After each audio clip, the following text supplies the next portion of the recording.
Mom and Dad, are you ready? Today's word is stupendous. You need some encouragement. We really love listening to you guys. You need some inspiration. We just found your Stupendous Marriage podcast. Elmo loves that word, stupendous. Stupendous marriage encouragement from Stu and Lisa on the Stupendous Marriage Show.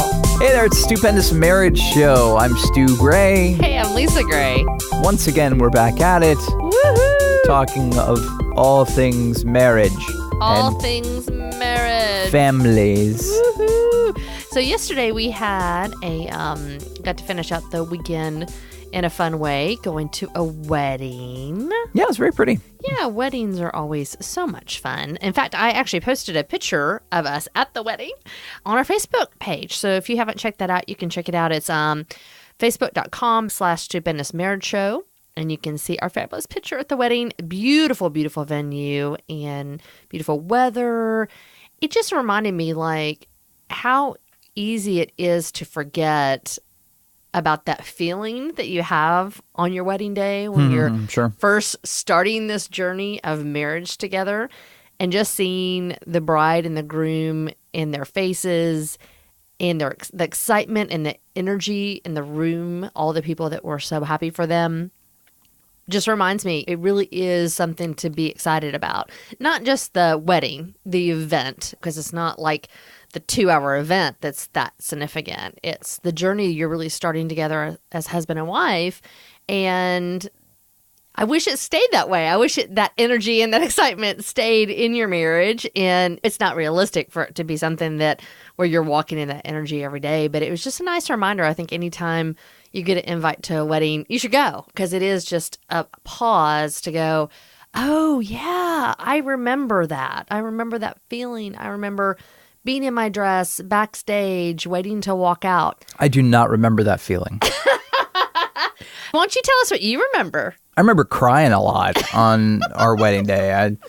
I cried through the vows, cried before, I think I cried after. Most of the pictures from our wedding day are me bright pink-faced and swollen eyes because I cried through most of it. So thank you for that reminder. My welcome. memory is not as wonderful and fabulous, and actually it's fine. I mean, I don't care that I cried and stuff, but it's not like, it's more like, man, you were so emotional. What is up with you? It wasn't bad, though. It was just like, whoo, this is a big deal. It was a good thing. It was. I remember walking down the stairs and seeing you down there crying and just going, oh, I can't watch him because I'll start crying. And okay, so we got married in a castle, the Louisiana castle, and literally walking down the stairs was a thing for you in your dress. I mean, what was it, 75, 100 steps with your dad, and not tripping on the dress and stepping on things. And yeah, I think it was 48 steps. Oh, see, I was going to make it bigger story. It was like 7,000 steps. No, oh my word. Well, and unfortunately, my dress was snagging on the stones behind me as I was walking down. And so he was having to kind of hold on to me so I could literally like push forward as I was taking each step to get my dress not to be caught without falling down forward. And so when I get to the bottom, man, I was so happy. I was like, yay, I did it. Because I just had this vision that I was going to like fall down the stairs. So I was really, really glad I didn't. I'm glad you didn't too. You look very pretty on our wedding day. Oh, see, that's exactly what I'm talking about. Like when you go to a wedding, it just reminds you of things. So many times in the Bible, they always talk about remembering things. Yeah, true. And it's so easy in our life and the speed of everything and how quickly everything happens to just always be thinking about the today, what I have to do today, what's going on today, and not to remember the thing that happened on your wedding day or the thing that just happened yesterday. The miracle that God may have done yesterday, last week, last year. It's just so easy to forget about that and then focus on whatever stressful stuff you have going on in your world. I think that's human nature. Yeah, but going back and revisiting those events in your marriage can be a positive thing, especially if you can share about them positively and not be upset or dogging your spouse. But it just creates good feelings between the two of you. Yeah. Well, when I was a kid and every time I'd hear stories about them building the monuments, where they would build something in memory of something that had happened in the Bible, I always thought, that's so weird. Like just to have like the stones. And I'm like, really? But now as an adult, I understand it. I really understand to try to remember the things that God has done. It just helps my focus today to remember what he did yesterday and the day before. That's good. We've got an email coming up. We're glad you're here.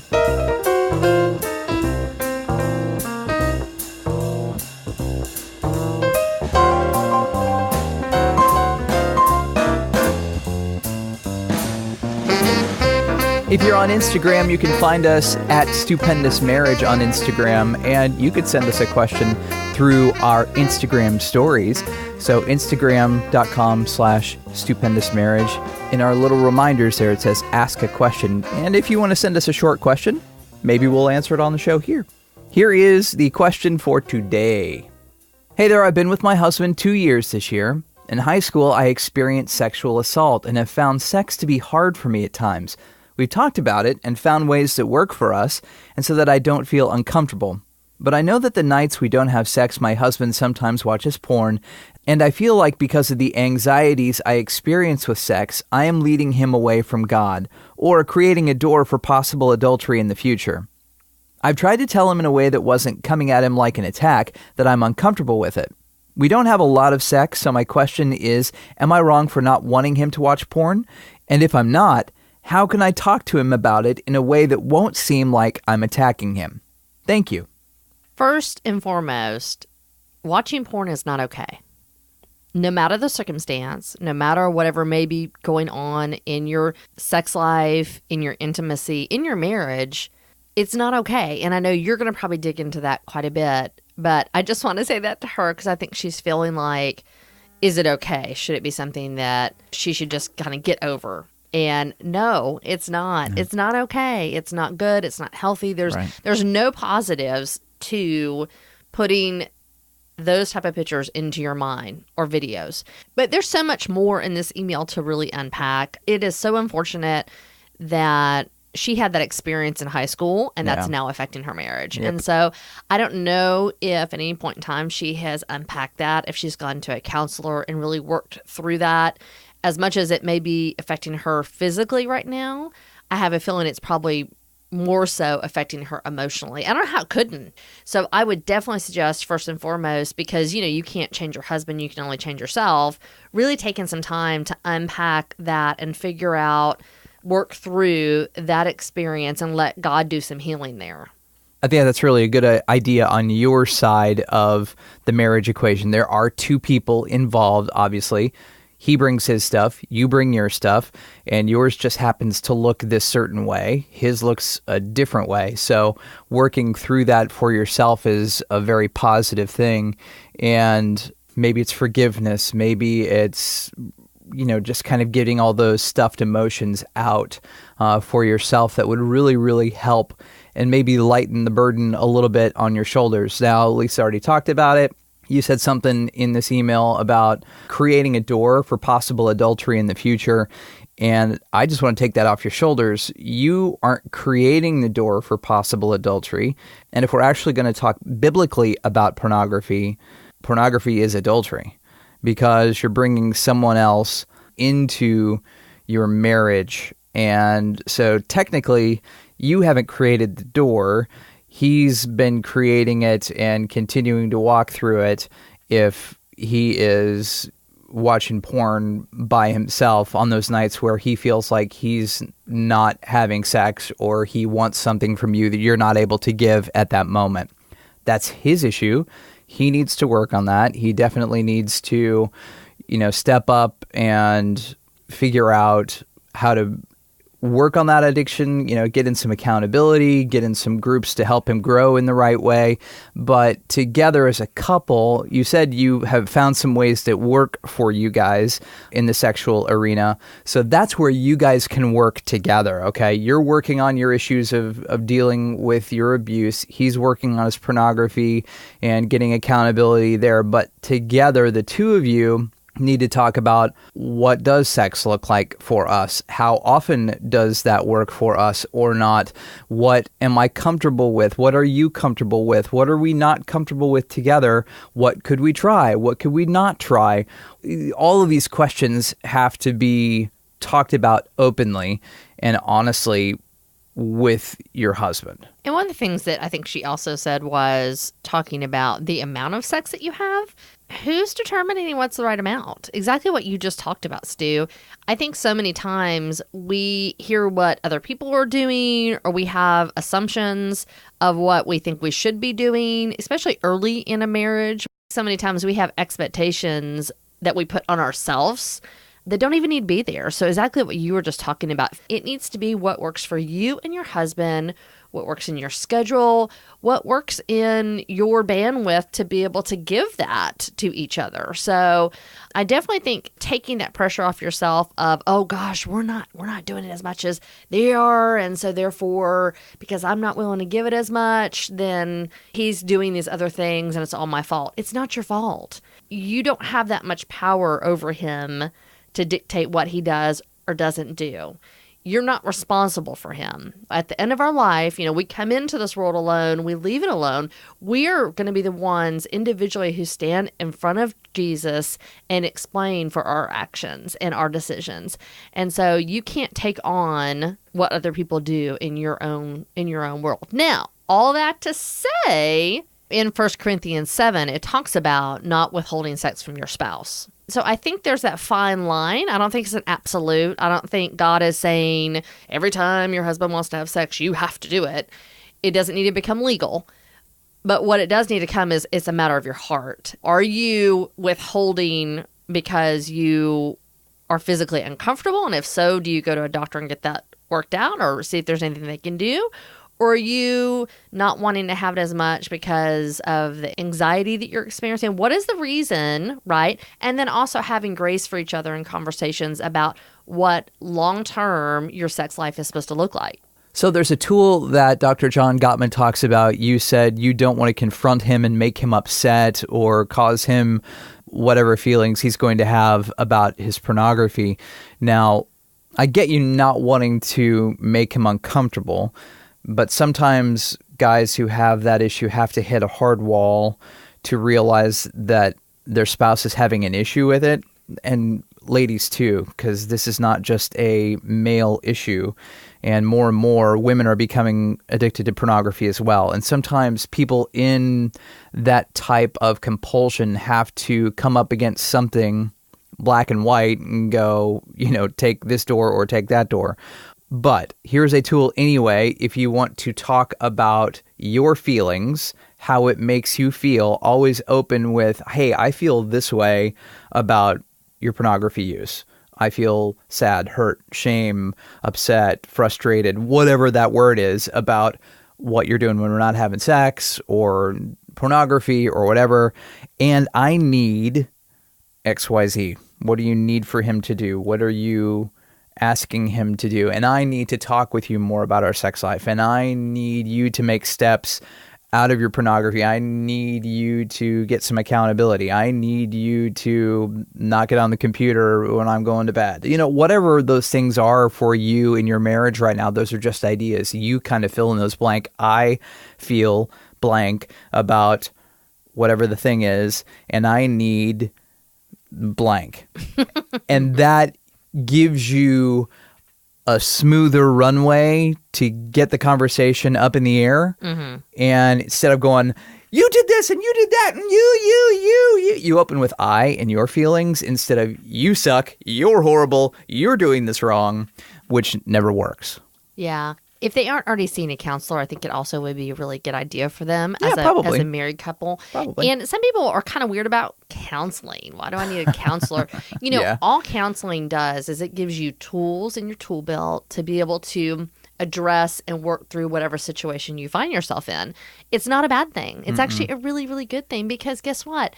None of us are schooled and taught on what it's like to be in a relationship with another person and to be walking through their stuff while you're walking through your own stuff. So just going and getting some tools, because you're newlyweds, you're 2 years into this thing, you guys have a lot of years ahead of you. So anything that you can do right now, like sending this email to us, Of course. to get tools to be able to go, hey, how do we get past this bump in the road to be able to get on the other side and be healthy in our marriage?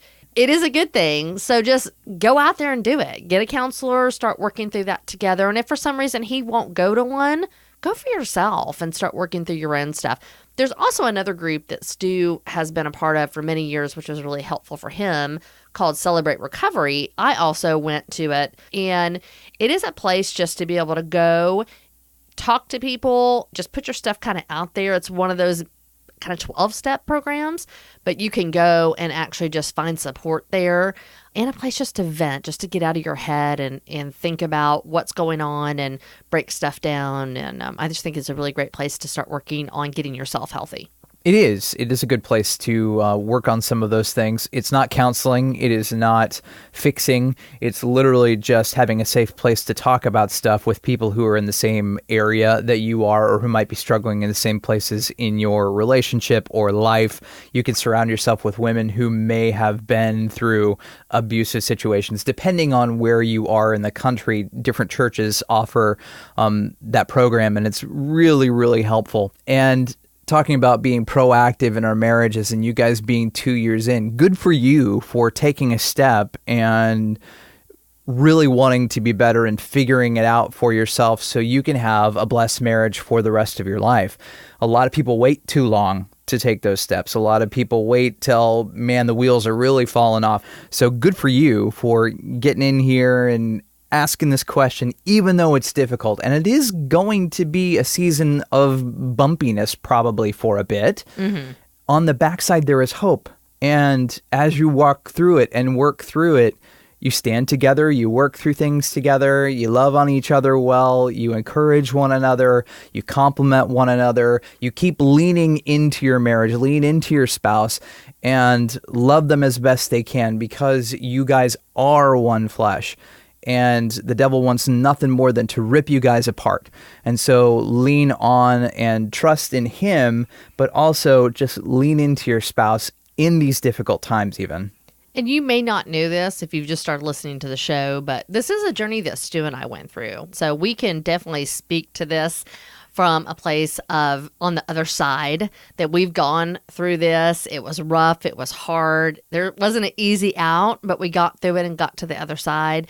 And so we're going to be praying for you during this season. And just remember that you guys got married 2 years ago for a reason. You love each other and you can get through this. Just focus on that. Focus on, instead of being and allowing the pornography to be something between you guys, stand arm in arm and work together to fight it. And it may be something that he's addicted to. It may be, it's not just a matter of him casually watching it. It may be something that he is now addicted to and he has to work through that addiction. I'm not sure. But either way, you guys can definitely get through it and get to the other side. We appreciate your email on air at stupendousmarriage.com if you want to send us your email, or the big blue button at stupendousmarriage.com. You can look for that on our sidebar, or if you're looking on your phone, just keep scrolling down on our main page. It says right there, click here. This is the big blue button, and you can send us an email that way. You guys have a great week. See ya. Yeah. Like the show? Like the show. Yeehaw. Share the podcast. Tell another couple. Hold on. Hold up. Here is the question for today. Where is it? It's here somewhere. Ah, yes. Good. Moving on.